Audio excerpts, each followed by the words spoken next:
right. So for your first question, let's break it down first. So the first one is the first channel you started got a big push, got monetized, but then after monetization, the views tanked, right?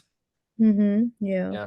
So this is a pattern you see very often, unfortunately, with YouTube. It's not certain if this is a thing that the algorithm does on purpose, but what often happens with a new channel is you upload 3, 4, 5 videos, and YouTube pushes 1 or 2 videos very hard.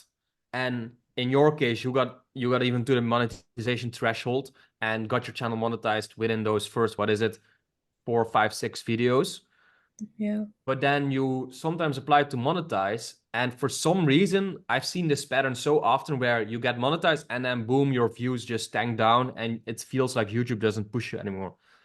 There is this conspiracy theory going on where people say that, if you get, let's say, your first 100,000 views, right, on the videos that are pushed, but you're not monetized, YouTube still shows advertisements on these videos sometimes. Sometimes you watch your own video or you just see a video that is from a channel that is not monetized. You can still get ads and YouTube will earn money from that, but you won't earn from that. So YouTube doesn't have to pay you 45% of the ad revenue from those videos.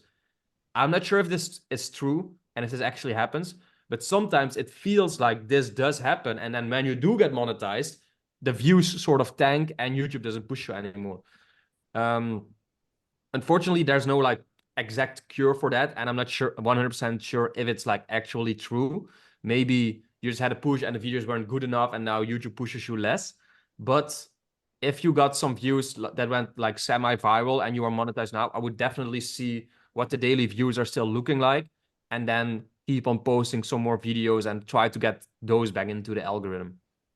Okay. Yeah.